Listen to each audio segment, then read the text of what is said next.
Bonjour à tous, ici Nata, votre animatrice du balado Nata PR School. Vous êtes un entrepreneur ou un directeur de marketing et vous êtes sur le point de lancer un nouveau produit ou service? Ou vous vendez vos produits depuis un bon moment déjà, mais vous souhaitez savoir comment augmenter votre visibilité, vous faire connaître et toucher plus de clients? Chez Nata PR, nous traitons tous les jours avec de vrais clients et nous vous enseignons des solutions RP faciles, amusantes et honnêtes. Vous apprendrez ici les étapes simples pour combiner la force des relations publiques aux médias sociaux dès maintenant. Suivez-nous.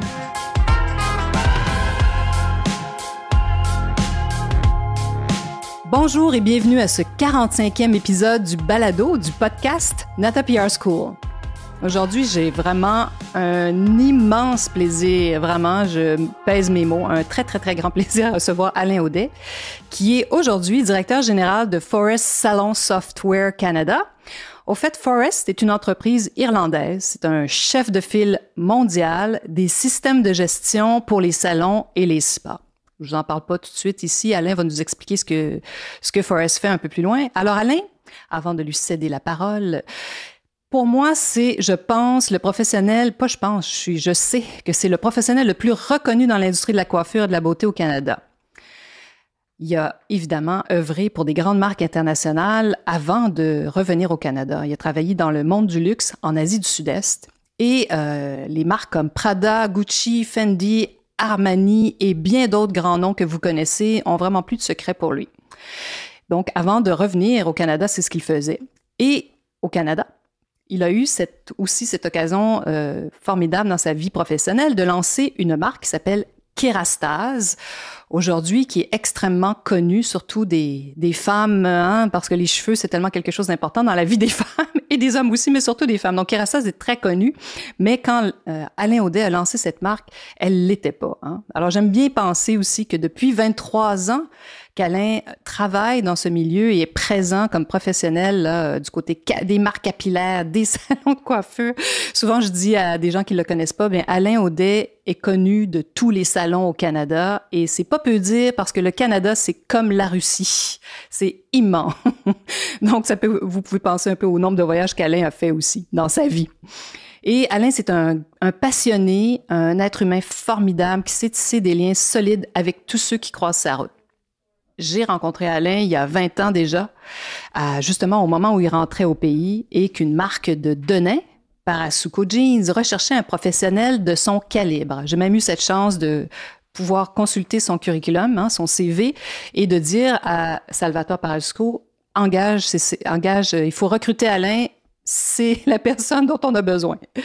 Alors, je pourrais parler d'Alain pendant plusieurs podcasts, pendant des heures pour décrire qui il est, mais je pense sincèrement que ça va être plus intéressant aussi de le laisser ajouter à cette introduction ce qu'il aura envie de partager avec vous, chers auditeurs. Alors voilà, merci Alain d'avoir accepté mon invitation. Merci Nathalie de m'avoir invité, c'est super gentil. Ah non, c'est pas gentil du tout. Écoute, je pense que on a beaucoup travaillé ensemble, bien sûr, parce que bien sûr Alain nous a recrutés pour le lancement de Kérastase et d'autres projets, mais je pense que c'est ça, une entente mutuelle. On a fait beaucoup d'échanges ensemble. Alors, je vais commencer par le début. Alors, qui es-tu, Alain Audet? Parle-nous de toi. Après tout ce que tu viens de dire, je dois juste me ramener sur terre, je vais avoir la tête enflée un peu. Je suis quelqu'un de bien simple qui vient de parents hyper travaillants, qui avait un casse-croûte bar laitier à Verdun, qui est allé à l'école publique de son quartier, qui a décidé d'aller à l'Université d'Ottawa pour apprendre l'anglais. Bravo. Wow. Puis, en gros, c'est parce que je m'étais fait dire à un moment donné par un chasseur de tête, je me souviens pas pourquoi exactement, où j'étais allé, quelqu'un m'avait recommandé, puis il m'avait dit, tu t'appelles Alain Audet, j'aurai beaucoup de difficultés à t'engager, à te trouver une job. Oh. Puis là, je me suis dit à ce moment-là, c'est pas vrai. Un, je ne changerai pas de nom. Puis deux, s'il faut que j'apprenne au monde entier à prononcer mon nom, je vais le faire. Mais pour pouvoir le faire, il va falloir que j'apprenne l'anglais. En anglais, est-ce que tu te laisses appeler Alan ou tu dis Alain? Non. Tu dis Alain. Audet. Mm-hmm. Alors, donc, j'apprends aux gens comment dire mon nom. Puis t'es parti à Ottawa, donc, pour aller apprendre l'anglais. Parti à Ottawa pendant 3 ans. Je suis revenu à Montréal. Mais évidemment, je me faisais demander pourquoi tu es allé à Ottawa quand j'appliquais pour des postes ici à Montréal? Pourquoi les universités au Québec n'étaient pas assez bonnes? Puis finalement, pour me rendre compte que, ma destinée, elle était pour être pan-canadienne et non pas seulement québécoise, mais j'ai toujours eu le Québec dans le cœur, ça c'est certain. Alors pour moi, c'est toujours important d'y revenir, puis d'y installer là, mes sources, si tu veux. Donc, j'ai enseigné au Collège La Salle. Puis c'est ce qui m'a amené à Singapour comme directeur du programme de mise en marché de la mode là-bas. Oui. Puis quand on m'a demandé de revenir au Québec, j'ai choisi de rester là-bas. Puis c'est là, quand tu m'as mentionné les marques et tout ça, que je suis devenu directeur des achats pour un distributeur local là-bas qui avait la distribution des grandes marques à Singapour, en Malaisie, en Australie, en Indonésie, en Thaïlande, dans plusieurs pays et tout ça. Fait que c'est de là que mon monde a évolué, si tu veux, et c'est devenu mondial. Oui, puis je veux juste ajouter que le Collège de la Salle, souvent, c'est plus connu, bien sûr, du côté du Québec que dans le reste du Canada, mais au fait, c'est une grande école internationale. Ils ont vraiment des écoles de formation sur la mode dans à peu près, je sais plus combien de pays. Donc, c'est quand même aussi déjà là, tu étais dans un contexte international en partant. Exact. Le Collège de la Salle, à l'époque, avait ouvert des écoles de dessin de mode à Casablanca, à Rabat, au Maroc. Et après, il avait ouvert une école à Singapour. C'était la première hors Maroc qui faisait partie du réseau mondial, là, si tu veux, là, du Collège de la Salle. J'avais refusé d'y aller à l'ouverture comme professeur. Puis 3 ans plus tard, on m'a offert d'y aller comme directeur du programme de mise en marché de la mode. Puis là, j'ai dit oui. Ah, c'est incroyable. Ouais. Puis quand je suis parti pour Singapour, c'était la première fois que j'utilisais un passeport. J'étais jamais sorti hors de l'Amérique du Nord. J'ai pris l'avion 24 heures pour me rendre à Singapour. C'était ma première destination non nord-américaine. Wow, c'est fou. Par le destin. C'est en 1992, à l'âge de 29 ans. Puis si on fait un saut quantique dans le temps et qu'on se ramène à aujourd'hui, j'aimerais ça que tu nous parles de ce que tu fais maintenant pour Forest parce que c'est une entreprise aussi qui existe depuis quelques années déjà, ils sont très, très, très présents dans l'industrie. On appelle ça, nous, la beauté professionnelle. Ce que ça veut dire, la beauté professionnelle, c'est quand on parle des instituts de beauté, des spas et des salons. C'est ça, la beauté professionnelle. Alors, eux, ils sont très présents dans ce marché-là et ils ont décidé donc de te recruter pour le Canada. Exact. C'est un logiciel de gestion de salon. Si on veut, on dit salon pour simplifier parce que beauté professionnelle, ça devient un long terme là, à utiliser à chaque fois que tu veux. Donc, on utilise le mot salon comme étant un mot rassembleur. Et c'est un logiciel qui a été créé de toutes pièces en Irlande par quelqu'un qui travaillait dans un salon comme réceptionniste puis qui avait vu la problématique des personnes qui se présentaient pas à leur rendez-vous. Alors, il a créé le premier système de texto aller-retour pour la confirmation de rendez-vous. On parle de ça il y a 17 ans. Okay? Incroyable. Et de là, a créé de toutes pièces un logiciel qui est devenu le logiciel phare, là, si on veut, en Irlande et qui a pris son expansion aussi en Angleterre. Et par la suite en Allemagne et il y a 5 ans aux États-Unis. Puis en traversant l'océan pour venir aux États-Unis, a commencé à recruter des salons canadiens, mais d'une façon organique, sans jamais avoir fait vraiment d'efforts autres que de canadieniser, si on veut, le logiciel pour avoir les bonnes taxes puis avoir la bonne facturation et tout ça. Mais il n'a jamais fait d'efforts de mettre du personnel ici sur place, de faire une campagne publicitaire, de la promotion vraiment ciblée ou même d'établir des relations avec des distributeurs, des manufacturiers ou quoi que ce soit. Puis, avec la pandémie, il y a un paquet de trucs qui se sont passés, puis on va sûrement y revenir tantôt avec ABA. Et je me suis ramassé sans emploi, comme plusieurs personnes.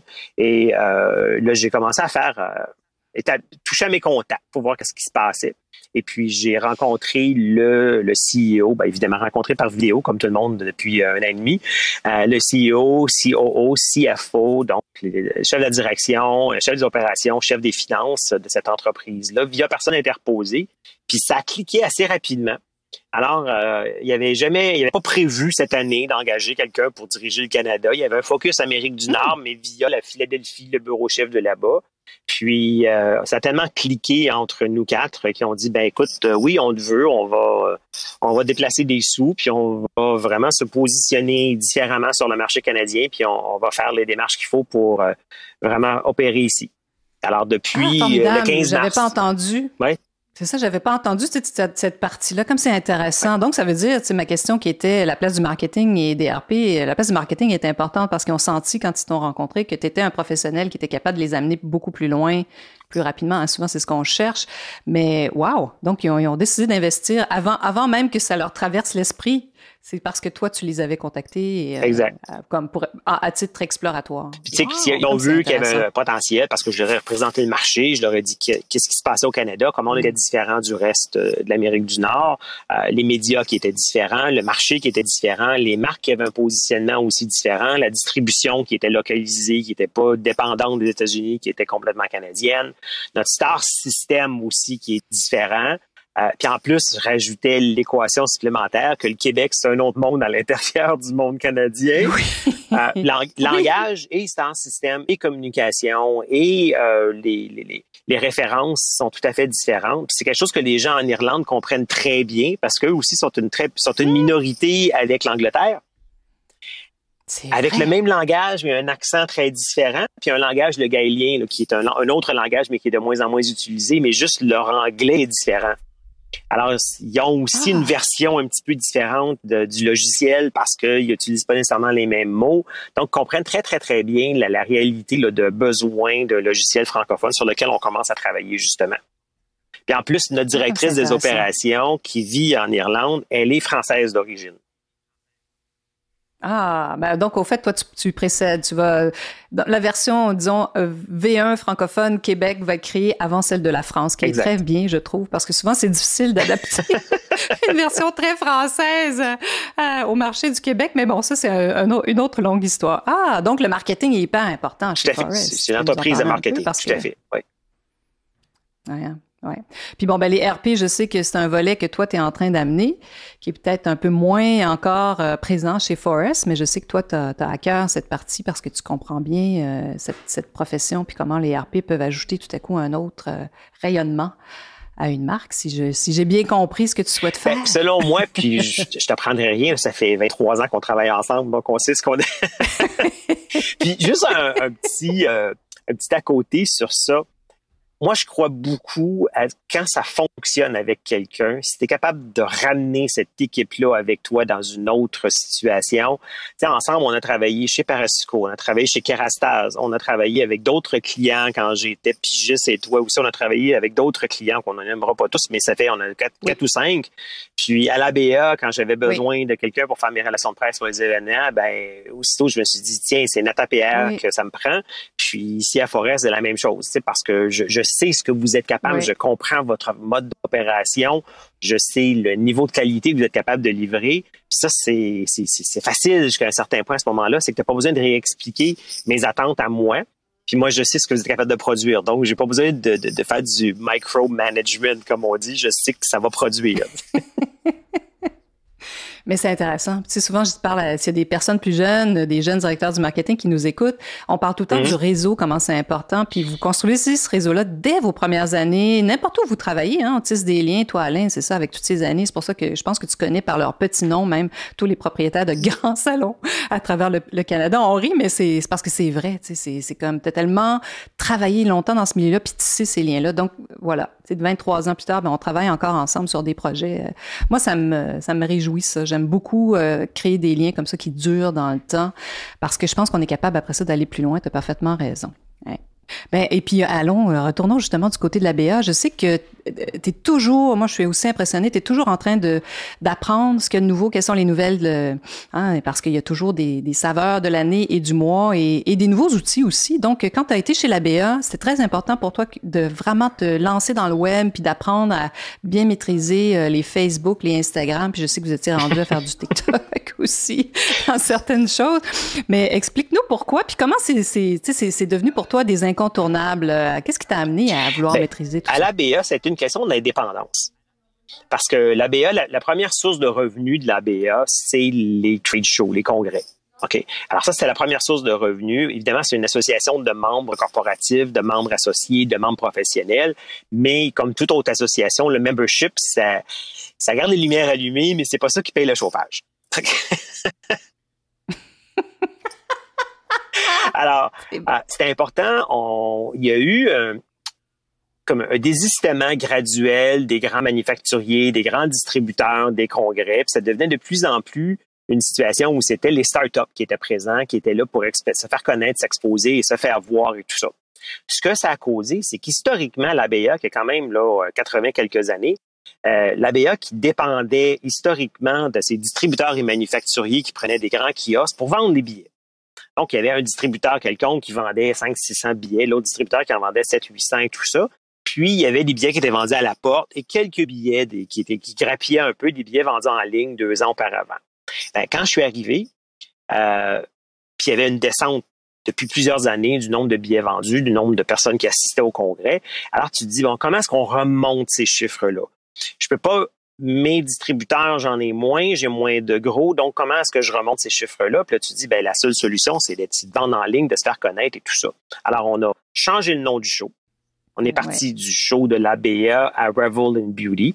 À partir du nouveau branding, on s'est créé une nouvelle image. On est allé à fond on a refait le site web, donc tout refait le SEO, tout refait le SEM. De là, on est rentré dans le AdWords. J'ai regardé ce qu'on faisait sur la page Facebook. On s'est mis à faire des posts sur Facebook d'une façon... à l'époque, il n'y avait pas encore les lives. C'était pas commencé les lives sur Facebook. C'était vraiment les posts et les vidéos. On s'est mis à poster plein de vidéos aussi. Parce que les vidéos, évidemment, on sait très bien que c'est plus visionné que juste les textes et les photos. On a changé la charte graphique complète. On a changé le logo. Après ça, on est rentré sur Instagram. Puis on est devenu générateur de contenu. On travaillait beaucoup avec Nata PR sur ça. Vous avez géré notre compte Instagram pendant une année complète. Puis l'idée de ça, une année complète, parce qu'on n'avait pas la capacité de faire à l'interne. Si on avait, David s'est dépensé sur ce site-là d'une façon phénoménale. On a fait ce qui se faisait à l'époque, puis qui se fait plus. Tu sais, je parle de l'époque, on parle de 2 ans, là. À la vitesse à laquelle les médias sociaux changent. Oui, là. mais tu sais, je regarde, tu sais, vous êtes ils sont à 13 000. Tu sais, on est parti de zéro, hein, il y avait presque rien, là, et ça n'existait pas. Puis aujourd'hui, ils sont à 13 000. Tu sais, bravo Alain, parce que ça s'adresse aux professionnels. C'est du business to business, là. Pas de marque bonbon, comme je dis, là. Du tout. Puis, tu sais, c'est le principe de trouver le bon hashtag qui va te faire connaître, de faire la participation, d'aller chercher cet engagement-là, de répondre et tout ça. Puis là, j'ai une personne à l'interne qui s'est mise à faire du contact avec des professionnels qu'on voulait qui viennent nous rejoindre et tout ça. Donc, vraiment faire de la relation avec aimer leurs posts, les partager, aller dans les stories, partager les stories, commenter. Donc, on s'est mis sur une stratégie vraiment là, de faire en sorte que les gens tombent en amour avec nous. Ce qui fait que le premier Revel in Beauty a été un grand succès. On a eu 15% d'augmentation des ventes de billets. Oui. Le deuxième Revel in Beauty, on a augmenté encore d'un autre 15 à 20%, puis on a vendu nous-mêmes 98% de nos billets. Puis le troisième qui devait avoir lieu au mois d'avril 2020, évidemment, a été annulé à cause de la pandémie. Mais on était déjà à 40% en avance de la vente des billets des années précédentes. Donc, on était pour avoir le plus gros show. Ah oui, puis tout ça grâce à toute justement cette stratégie en ligne. Je sais que nous, on a travaillé les RP aussi avec vous autres à ce moment-là, mais avec des moyens réduits aussi. Puis au fait, faut comprendre que les grands salons, hein, c'est de plus en plus difficile à vendre. Fait que c'est c'est de réinventer une industrie. Et, Puis réinventer, mais à 2 niveaux, c'est qu'on avait, auparavant, on payait 5 $ de commission à chaque représentant qui vendait un billet pour le show. Fait que le coût de vente d'un billet nous coûtait 5 $, sans compter la campagne de marketing qu'on devait faire et tout ça. Le vendre en ligne, en incluant nos prix de AdWords, nos prix publicitaires, donc tout ce qu'on payait, ça nous coûtait 2,77 $. Donc, la moitié du prix. C'est fou, hein? Tu te réduis de 50% tes frais. Mais en plus d'augmenter les ventes avec tout ça, puis augmenter la visibilité, puis augmenter la présence en ligne. Donc, finalement, c'était comme un 2 pour 1. Même si on essayait d'en dépenser plus, il y a quand même, ça, c'est une chose qu'on se rend compte, qu'il y a une limite. Même si tu dis, je mets 50 000 $ en ligne sur AdWords, sur les médias sociaux, s'il n'y a pas 50 000 $ de clics, même si tu as mis 50 000 $ de budget... C'est vrai, ça, c'est un très bon point. Ouais. Mais en même temps, il faut dire aussi que la formule était réinventée aussi. Tu sais, vous avez adapté le salon pour des marques, justement, qui étaient plus émergentes. Vous êtes allé chercher des grands influenceurs là, qui n'étaient pas encore des TikTokers, mais sur le point de le devenir. Tu sais, des personnalités connues dans la coiffure. Vraiment, vous aviez fait un travail incroyable. On va voir si ça va revenir peut-être en 2022, parce que là, avec tout ce qui se passe, c'est comme difficile, hein? Au Canada, c'est trop difficile encore pour les congrès parce que les règles sanitaires changent là, vraiment graduellement puis sont un peu imprévisibles aussi. Donc, il n'y a personne qui a pris ce risque-là. Aux États-Unis, les shows ont déjà lieu. C'est commencé. Il y en a eu un la fin de semaine dernière. Puis il y en a 5 de prévus cette année. Mais au Canada, il n'y a personne qui s'est lancé dans ce risque-là pour 2021. Oui, tout à fait. Et faisons un petit retour, un petit back to the future, parce qu'on a une histoire, je trouve, incroyable, qu'on raconte pas souvent, toi et moi.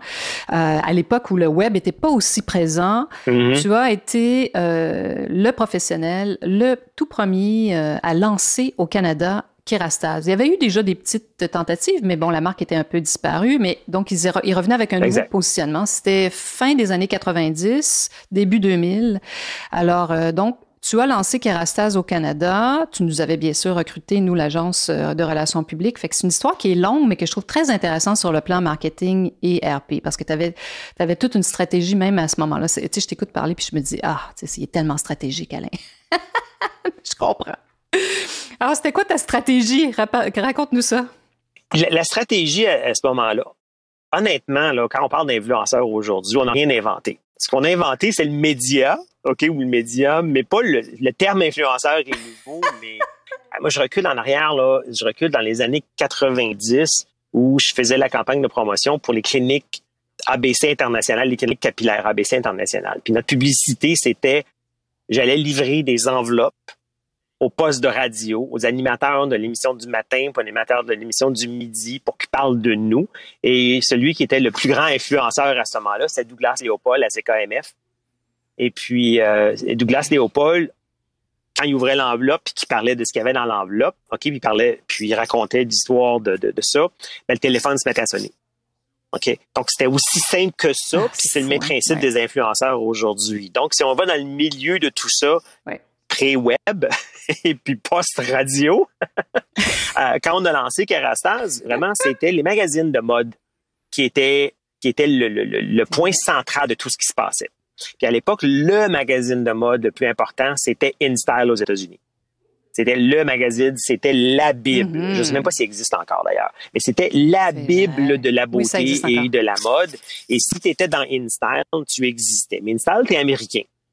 Et puis, ce qui se passait aux États-Unis, oui, ça se transpose ou ça traverse les lignes canadiennes, si on veut. Ça a un impact à Toronto, un impact à Vancouver, au Canada anglais, mais ça a zéro impact au Québec. Okay? Parce qu'il y a très peu de ventes qui se font au Québec de ces magazines-là, qui se faisaient à cette époque-là. Donc, quand on a lancé Kerastase, il fallait vraiment regarder, ça prend deux stratégies quand tu veux faire une stratégie pan-canadienne. Ça te prend ta stratégie québécoise, ça te prend une stratégie canadienne. C'est vrai. Puis ta stratégie québécoise, elle se doit d'être québécoise avec des célébrités d'ici, avec les médias d'ici, avec le langage d'ici, avec les saisonnalités d'ici. Ce qui fait qu'au Québec, on est allé recruter Andy Théane, qui était la star montante de la mode québécoise, et sa muse, Mitsou Gélina, qui était la star montante de la radio, qui était aussi à ce moment-là directrice du magazine Elle Québec. Et on a travaillé beaucoup avec ces deux-là au Québec pour s'implanter de ce niveau-là, faire les défilés de mode. On a commandité les défilés de mode d'Andy, donc c'était facile de faire venir tous les médias à un show d'Andy Théane où le volet coiffure était 100% représenté par Kerastase, où on donnait des cadeaux. Il recevait presque 300 $ de produits quand il venait à un défilé de mode. Donc, on travaillait avec une équipe de coiffure pour Andy. Donc, on l'aidait à développer. Puis, lui, était capable d'attirer les journalistes. Et nous, on était capable de lui donner la qualité qu'il avait besoin, puis de l'aider à défrayer aussi certains de ces coûts-là. Moi, j'aurais dépensé le même montant d'argent pour un événement, j'aurais pas eu les 35 journalistes qu'il y avait. C'est vrai. Il était cool. Il était un media darling, comme on dit. Il était adoré des médias, autant en beauté aussi. Puis nous, on était capable d'élargir parce que tout le monde voulait assister à ces défilés. C'était vraiment, effectivement, la star montante. Et Mitsou, qui est toujours une grande personnalité au Québec, si vous cherchez en ligne Mitsou Gélina, elle est encore hyper active. Elle s'en est une, ça, qui est incroyable, qui est comme toi, Alain, qui continue à se bonifier. Puis Mitsou a jamais été... Mitsou n'a jamais été une porte-parole de Kerastase. On faisait pas ça à l'époque, mais Mitsou, c'était la muse de Andy. Puis, il y a un événement où on a engagé Mitsou et Andy pour faire, devant nos professionnels et puis les médias, pour faire comme un rapport de tendance, si on veut. Puis, ça avait d'ailleurs créé une polémique parce que, étant donné que Mitsou, elle était l'éditrice pour une série de magazines, puis on sait au Québec qu'il y a deux mondes de journaux et magazines, ben, il y a un des deux mondes qui s'est désisté. Alors, ça a créé une polémique. Mais en même temps, des fois, les polémiques, c'est bon parce que le monde qui est venu en a parlé beaucoup. J'avais oublié! en sachant que l'autre J'avais monde n'en oublié parlerait ça! pas. C'est trop bon. Hey, merci de me rappeler ça, Alain, parce que dans ces années-là, on était très peu, hein, quand on était journaliste, ou si on invitait un média qui prenait la parole pour nous, hein, pour une marque, ben les autres médias nous boycottaient. Écoute, aujourd'hui, c'est plus comme ça. Et je voyais, aujourd'hui, on est rendu tellement ailleurs qu'une rédactrice beauté d'un grand magazine, j'ai vu, elle est représentée par une agence d'influence. Donc, elle peut gagner sa vie comme rédactrice, comme journaliste beauté, puis continuer à faire d'influence, bien sûr, dans d'autres marques que la beauté, là, mais on n'aurait jamais vu ça. Ça aurait été une impossibilité mathématique. Les choses évoluent, hein. Ah, c'est fou. Exact. Mais je pense aussi que tu as été un pionnier parce que tu pourrais comme écrire l'histoire des relations publiques de L'Oréal au Canada. Parce que dans ces années-là, ça n'existait pas, les RP, pratiquement. Il n'y a pas de relations publiques chez L'Oréal. Ben non, parce qu'à cause des magazines de beauté, L'Oréal a toujours pas eu un gros budget publicitaire. L'Oréal achetait les 50 premières pages publicitaires de tous les magazines. C'était facile dans ces années-là, on oublie, mais tu sais, pour se faire connaître, moi je dis, on lançait une énorme pierre dans le lac pour on arrosait tout le monde, là, tu sais, c'est-à-dire qu'il y avait les magazines, bien sûr, la télé, la radio, les journaux, puis les panneaux. Ouais. Les panneaux, les grands panneaux, les billboards, c'était ça. Donc, évidemment, L'Oréal a raison. Et puis, ils nous regardaient, nous, les gens des RP, comme on était tellement pas importants. Puis nous, Kerastase, ben, on était une toute petite marque qui avait pas des grands budgets et qui avait pas un budget publicitaire. On peut pas compétitionner avec n'importe qui en publicité. Donc, il a fallu se démarquer ailleurs. Puis se démarquer ailleurs en allant chercher, justement, les grands coiffeurs. Puis en faisant en sorte que, ça, c'est Nathalie qui l'a fait. Là. Je dis nous, c'est la stratégie, mais la personne qui l'a effectuée, cette stratégie-là, c'est l'équipe de Nathalie. Faire en sorte qu'on soit mentionné dans les reportages photos, parce qu'on avait des grands coiffeurs qui faisaient les reportages photos, puis d'ajouter finalement coiffure faite avec le nom des produits qui étaient faits. Ça se faisait pas auparavant. Le maquillage était décliné au complet, les vêtements étaient déclinés au complet, mais la coiffure ne l'était pas. Puis quand ça a commencé à rentrer, nos chiffres de référencement au niveau média ont fait que l'équipe corporative de L'Oréal, à un moment donné, ils nous ont fait venir dans un meeting. Qu'est-ce que vous faites pour aller chercher ces chiffres-là? Vous dépassez tout le monde. À ce moment-là, on a dépassé L'Oréal Paris, on a dépassé les marques professionnelles comme L'Oréal Professionnel, Redken, on a dépassé exactement. Puis là, c'était genre, wow, qu'est-ce qui se passe? C'est vrai. Oui. Ben toi et moi, on aime les chiffres, hein. Puis il faut dire que moi aussi, j'ai un passé marketing. Puis je comprends, à un moment donné, tu sais, je voyais. En fait, c'est toujours la question comment on peut faire pour augmenter la visibilité de quelqu'un. Puis tu as raison. Ah, merci de me rappeler ça. Comme c'est intéressant. Mais c'est vrai que je m'étais mis à regarder systématiquement tous les magazines, puis qui faisait de la coiffure, puis à les contacter. Puis dans ces années-là, on pouvait vraiment leur donner des produits. On avait réussi à créer une envie, parce que c'est des bons produits, il faut le dire. Donc les coiffeurs les aimaient. Puis il y avait très peu de produits coiffants en plus dans ces années-là. T'imagines comment c'était un miracle ce qu'on arrivait à faire. Aujourd'hui, il y a une gamme de coiffants dans cette marque-là, mais dans ces années-là, ça commençait. Mais écoute, il mentionnait Kerastase avec un grand plaisir, donc c'était fou, c'est vrai. Puis on était pendant, je sais pas combien d'années, Kerastase a été la marque numéro 1 en visibilité au Canada. Mais on avait compris, tu sais, où aller chercher cette visibilité-là. C'est drôle parce qu'on parle de ça, puis ça a l'air, tu sais, une évidence aujourd'hui, mais c'était les débuts, ça se faisait pas. C'était nouveau, personne faisait ça. Exact. Le positionnement de produits, c'est s'assurer que les produits étaient dans les films. Même, on avait un salon à Montréal que n'importe quelle émission de télévision ou film qui était fait à Montréal, on les envoyait là chercher les produits ou on envoyait un taxi porter les produits, ce qui fait que les produits Kerastase se sont retrouvés en évidence dans certains films à travers le monde qui ont été filmés à Montréal parce que la bouteille était belle, parce que ça marchait dans la couleur, puis on n'a jamais payé pour ça, là.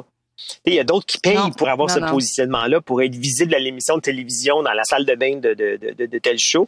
À ce moment-là, ça se faisait pas encore, puis on a eu de la visibilité à cause de ça. Les grandes années des RP, vraiment. Vraiment. Ouais, et puis quand on y pense, mais tu me rafraîchis la mémoire des choses que je vais raconter à mes équipes que j'oublie. Mais c'est intéressant. Le terme monétiser n'existait pas à cette époque-là. Non. Monétiser son exposure, là, ça n'existait pas. Ça n'existait pas. C'est le web qui a amené tout ça, évidemment. On est rendu tellement ailleurs, c'est fou. Mais je sais qu'au fait, c'est très drôle parce que parfois tu dis que tu nous avais cachés, tu parlais pas de nous à personne parce que On avait attendu que les résultats sortent. Et dans ce temps-là, ben, on était plus patient qu'aujourd'hui. C'est-à-dire que, même encore aujourd'hui, quand un magazine papier, ben, ça y prend quelques mois avant de sortir. Donc, c'est plus long. À l'époque, c'était un minimum de 3 mois, un magazine papier avant que ça sorte. Oui. Fait que bref. 3 à 6 mois. Quel univers. Ça a tellement changé depuis ce temps-là. Puis au fait, j'aimais beaucoup aussi ta stratégie. Alain est très stratégique aussi. Donc, tu nous utilisais beaucoup pour ouvrir des portes de salon. Parce que, au fait, Kérastase était pas connu quand j'en parlais à des journalistes beauté. Kéra quoi? Ça ressemble à un nom de maladie, hein? C'est pas un très beau mot, Kérastase. Surtout en anglais, là, c'était pas facile à prononcer. Oui. Alors, écoute, on avait toute une stratégie. On les prenait par la main, on les mettait dans une limo, on les amenait vivre une expérience. Bien avant que la mode de vivre une expérience soit là, on était des précurseurs, hein? On peut se le dire. Ah, c'est fou. Quand on pense à on ça... avait enregistré une espèce de mantra de relaxation qu'on avait sur un micro CD à ce moment-là, qu'on faisait jouer, puis on expliquait aux gens, fermez vos yeux, vous allez vivre cette expérience-là. Un petit peu comme un truc de yoga, si tu veux. Puis yoga, t'as pas encore beaucoup à la mode et tout ça, mais c'était tout le principe de la relaxation pendant le service capillaire au lavabo. Et puis, on faisait vivre ça justement aux journalistes. Puis, quand ils venaient en salon, ben, ils étaient dans un environnement bien enveloppant. D'ailleurs, on avait eu à Laval, chez Robert Proulx, le salon coiffure Robert Proulx, le premier espace Kérastase en Amérique du Nord. C'est la première fois qu'il y avait un espace. Il existe encore, d'ailleurs, chez Robert Proulx. Ils ont encore cet espace-là. C'est vrai que j'aille. C'est fou. Ouais. Ah, écoute, toi et moi, on a tellement fait de choses.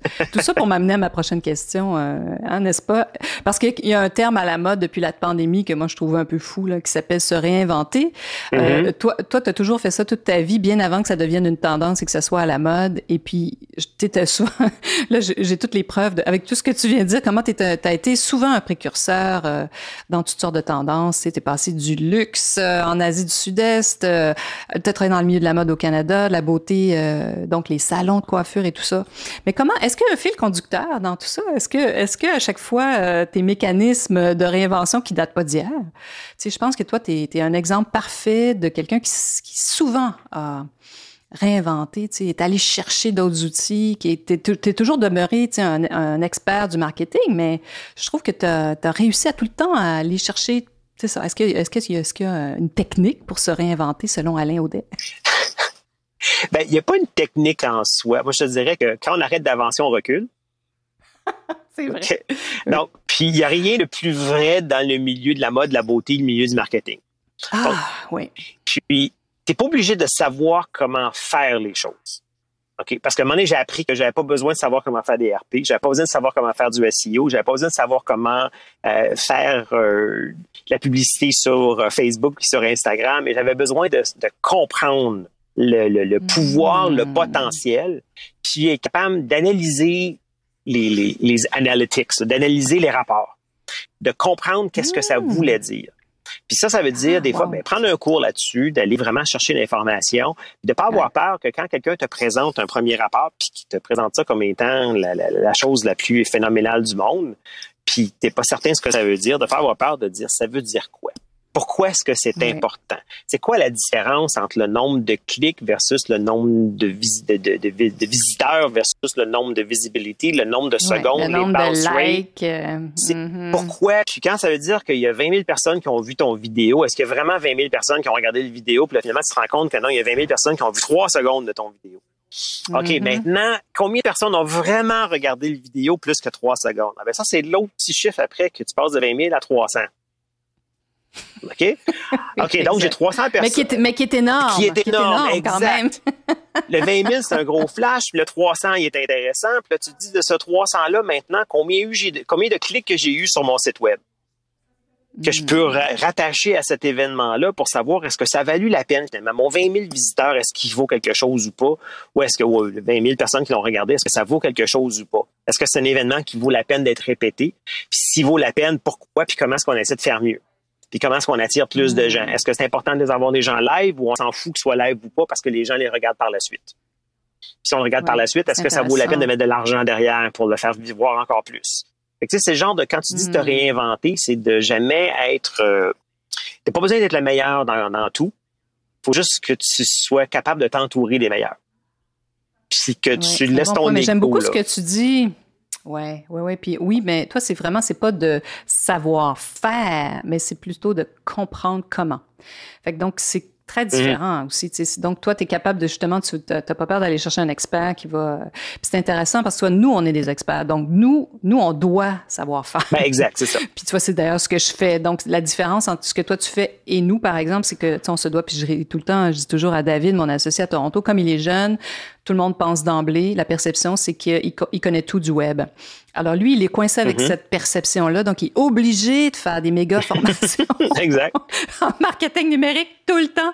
Il le fait parce qu'il a compris que les gens viennent vers lui. Même si parfois j'en connais plus dans certains secteurs que lui, ben, la perception, c'est que lui en sait plus que moi. Alors, donc, on se bat pas contre la perception. Puis avec ce que tu viens de dire, Nathalie, c'est quand j'arrive à la fin cinquantaine, c'est presque l'inverse. Les jeunes s'imaginent que je suis dépassé. Donc, en partant, les gens voient mes cheveux gris, imaginent l'âge que j'ai, et puis leur perception au départ, c'est que je suis dépassé, je suis comme leurs parents, je suis comme leurs grands-parents, je connais Facebook, puis c'est à peu près tout, puis probablement j'ai de la difficulté à changer de page sur mon téléphone. Ah oui, je comprends. Alors, donc, on les surprend. Exact, c'est ça. Puis l'idée, c'est pas d'être meilleur qu'eux. L'idée, c'est d'être capable d'avoir la conversation avec eux puis de dire, écoute, je sais que tu sais comment le faire beaucoup mieux que moi.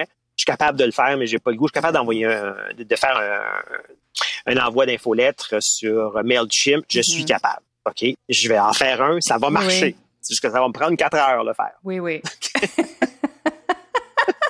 Mais tu as raison, puis c'est de s'entourer aussi de ces gens-là, parce que tu vois, moi aussi, tu sais, puis au fait, nous, on se traite aussi de plus en plus comme un client pour vivre ces expériences numériques-là de plus en plus, parce que bon, tout le monde est obsédé par le web. Et justement, une agence avec qui on travaille, tout à coup, tu t'entends des ah, vous êtes de la partie organique de nos campagnes, vous autres. J'ai dit, qu'est-ce que tu veux dire, on est la partie organique de tes campagnes? Ben, tous ces articles-là qui sont publiés en ligne avec des mots cliquables. Alors, c'est ça, l'organique. Alors, tu sais, des fois, c'est de présenter ce qu'on fait. C'est vrai que ça s'est modifié, mais tu as raison, le fond. Tu sais, le fond reste pareil. C'est ça qui est intéressant. Tu sais, toi et moi, on se rappelle quand Internet n'existait pas et qu'est-ce qui se faisait avant. Mais nos réflexes marketing, c'est les mêmes. C'est juste que maintenant, tout est tellement hyper fragmenté. C'est là que ça devient des fois un peu étourdissant, puis que c'est bien justement d'aller voir d'ailleurs, ce que je dis souvent dans mon podcast, demander, aller voir 1, 2, 3 agences. Puis attention, si vous disent telle chose, allez voir, poser des questions à une autre agence. Tu vois, ce qu'on fait maintenant chez Forest, je viens de faire notre stratégie marketing au complet. Puis tu sais, la stratégie marketing, on regarde maintenant inbound sales. Donc, ce qui vient du web, ce qui vient des médias sociaux. Donc, on a une stratégie AdWord, une stratégie médias sociaux. Donc, ça, c'est du inbound, on paye pour ça. Après ça, on a du inbound plus organique. Donc, comment est-ce qu'on fait au niveau des posts sur les médias sociaux? Qu'est-ce qu'on fait sur les podcasts, sur tout le côté contenu, génération de contenu? Puis là, il y a des budgets associés à ça, mais on a aussi des indicateurs de performance. Puis après ça, on regarde le outbound. Le outbound, c'est vraiment nous qui choisissons des clients, qui recrutons des gens, qu'on embarque dans leur monde, si tu veux, pour se faire connaître d'eux, puis devenir intéressant. Donc ça, c'est une autre stratégie avec des cadeaux, avec s'impliquer dans leur communication et tout ça, dans leur communauté, puis comment est-ce qu'on s'en va vers eux. Puis là, avec ça, après ça, tu rentres dans le referral, donc les gens qui vont te référer. Comment est-ce que tu deviens une marque d'amour, si tu veux, une marque que les gens aiment puis veulent partager avec les gens? Fait que là, tu rentres là-dedans. Puis dans ça rentre le client influenceur, puis après ça, l'influenceur de l'industrie. Fait que là, tu sais, comme briser tous ces médias-là, puis de mettre un objectif à chacun, puis de mettre sur comment on va recruter ces gens-là, comment est-ce qu'on leur donne le matériel qu'ils ont besoin, comment on fait le suivi, puis comment est-ce qu'on les rétribue, si tu veux, par la suite. Parce que ces gens-là, c'est leur revenu. C'est de cette façon-là qu'ils font leur argent. Alors, quelle valeur on met à chacun des types de... Nos influenceurs dans d'autres univers. Tu sais, des fois, on va les appeler des influenceurs, parfois, là, ceux qu'on rémunère parce que, justement, ils nous envoient des clients qui sont dans leur communauté. Puis là, on parle de micro-influenceurs, pas des macro-influenceurs, parce que c'est pas des gens qui ont des millions, c'est des gens qui ont des dizaines, des centaines, des milliers de followers. Puis, tu sais, tout ça mis ensemble, là. exact. Des clients potentiels, tu sais, c'est ça. Des fois, si c'est ça vos clients, tu sais, c'est comme nous, j'ai pas besoin d'avoir 3 millions de fans, moi, dans la vie. Tu sais, je vends pas, tu sais, j'ai pas de produits vendus en pharmacie. Donc, moi, j'ai pas besoin d'avoir autant d'agents, de personnes qui me suivent. Mais, c'est intéressant. Mais est-ce que tu dirais que depuis que tu travailles maintenant pour une entreprise qui est complètement en ligne, hein, qui est complètement dématérialisée, non, c'est un service cloud. C'est un service infonuagique. En plus, c'est infonuagique, là. En plus, oui. Est-ce que ça change? Est-ce que ta perception du web change? Ben oui, je suis très curieux maintenant parce que là, je regarde des rapports qu'on a, puis là, je dis, ben pourquoi? La question, c'est pourquoi? J'essaie de comprendre. Puis pourquoi on fait ça, pourquoi on fait pas ça? Si on essaye ça, puis là, je suis beaucoup dans le A/B testing, là, tu sais, pourquoi on fait ça si on essayait de faire autre chose? Puis, le niveau marketing, puis le niveau des ventes, comment les ventes perçoivent là, l'utilisation de certains items versus d'autres. Fait que, tu sais, c'est un autre monde, mais en même temps que c'est un monde que je connais bien, donc je connais aussi un petit peu la réactivité des gens. Puis que je suis pas surpris que quand tu dis le dimanche, ils vont avoir beaucoup de trafic parce qu'ils sont en congé, quand finalement, il y a zéro trafic le dimanche parce que justement, ils sont en congé. Exact. C'est intéressant. Assez surprenant, il y a plus de trafic le samedi à 3 heures de l'après-midi. Oui, des fois, nos infolettes sont plus ouvertes le samedi, c'est ça, samedi après-midi, parce que les gens sont là. Et là, ils ont du temps. Ils sont entre deux clients, là, ça s'est calmé un petit peu. C'est l'heure du lunch, 3 heures le samedi après-midi. Ils passent 15 minutes sur leur téléphone, puis c'est là que tout à coup, tu as de l'action. Complètement. Oui. Complètement. C'est intéressant. Puis, écoute, selon toi, ça va être quoi le futur là, des RP et du marketing là, ce que sont ton senti, ce que tu expérimentes? On rentre de plus en plus, puis je vais rien dire que les gens connaissent pas déjà, mais je pense qu'on est de plus en plus dans le sociétal. Les gens veulent savoir, plus connaître, c'est quoi le but de l'entreprise. Pas juste le produit, c'est qu'est-ce que l'entreprise fait avec ses profits, qu'est-ce que l'entreprise fait avec ses employés, qu'est-ce que l'entreprise fait avec ses clients, comment est-ce qu'elle traite le monde en général. Les gens veulent voir ça. Et si tu n'as pas une histoire qui tient la route, il est le temps de t'en créer une. Puis quand t'en as une qui tient la route, puis c'est intéressant parce que chez Forest, on en a une. Puis elle est tellement imbriquée dans l'entreprise que les gens en ont presque perdu la valeur. Moi, je suis là puis je dis, ben là, c'est important ça. Là, tout le monde, ceux qui sont là depuis 7, 8, 10 ans, se disent, ben, c'est parce qu'on a toujours fait comme ça. Non, mais on a toujours fait comme ça. Pour eux, c'est plus grand-chose le fait que à chaque année, il y a un groupe d'employés qui vont nettoyer la rivière à Dublin. Dans la journée, la journée d'entreprise, si tu veux, la journée communautaire, ils vont nettoyer, ils vont en kayak puis ils vont nettoyer la rivière. Qu'on a planté 1000 arbres dans une forêt pour reforester quelque part en Irlande, qu'on a fait ça l'année dernière, puis qu'on a un engagement de continuer à le faire. La COVID a ralenti certaines de ces actions-là. Qu'on est une compagnie qui a installé des panneaux électriques sur le toit de son entreprise, donc on est complètement autonome. Même le surplus d'électricité est revendu. Qu'on on n'utilise presque plus de papier, qu'on est carbone neutre. Il y a un paquet de trucs. Puis là, je dis, ben, c'est un message important. Fait que là, nous, on est en train, pour le Canada, de mettre ça de l'avant dans notre message parce qu'on sait que notre industrie recherche ça présentement. Le mot sustainable, là, je le cherche en français, je ne l'ai pas. Durable, tout ce que ce soit durable. C'est ça. Oui. Donc, tout ce côté durabilité-là, les gens cherchent ça. Il y a une clientèle qui cherche ça. Puis, il faut que tu fasses semblant de faire attention de ne pas donner justement juste une couche de peinture verte sur ton gallon d'huile. Faut que ça soit vrai. Faut que ça soit authentique. Faut que ça soit vrai. Faut que ça soit prouvé et puis que ça soit documenté. Oui, parce que, au fait, on peut faire des recherches, tout le monde. Hein. Aujourd'hui, tout est au bout de nos doigts. Hein. Google nous révèle bien des affaires. Fait qu'il faut faire attention aussi. Alors, puis avant qu'on termine, je veux dire aussi à ceux qui nous écoutent que je vais mettre le lien de Forest en dessous dans les notes. Est-ce que tu veux est-ce qu'on peut te joindre toi aussi directement? Est-ce que c'est une bonne idée pour des marques? La façon la plus facile, c'est Forest avec un PH. Oui. OK? Donc, Forest, PHOREST.com/CA. Pour le site canadien. Mais de toute façon, c'est géolocalisé. Si vous allez sur le .com, ça va automatiquement vous demander vous dire que vous êtes au Canada, vous voulez voir sur le site canadien. Écoute, en terminant, qu'est-ce qu'on te souhaite, Alain? On va me souhaiter 2 choses. Pour Forest, on me souhaite une version française rapidement. OK? Parce qu'on travaille dessus, puis je vais l'avoir le plus rapidement possible. Donc, je nous souhaite la version francophone le plus rapidement possible. Puis pour moi, ben je me souhaite de jamais être blasé. Puis de continuer à vouloir apprendre, puis de continuer à vouloir avancer, puis d'une façon où est-ce que je suis heureux et tout. Oui, merci Alain, merci. C'était vraiment formidable. Si vous avez des commentaires, n'hésitez pas. Vous savez qu'il y a toujours aussi un petit lien consultation gratuite. Vous savez comment me trouver maintenant. Alors, n'hésitez pas et j'espère que vous allez être là la semaine prochaine. Vous êtes curieux et souhaitez en savoir plus sur comment implanter des stratégies de relations publiques? Rendez-vous sur natapierre.com et inscrivez-vous sur notre liste. Vous recevrez le modèle NataPR pour créer une campagne RP réussie. Et si vous souhaitez devenir client, contactez-nous à nata@natapierre.com. Nous attendons vos commentaires. À la semaine prochaine!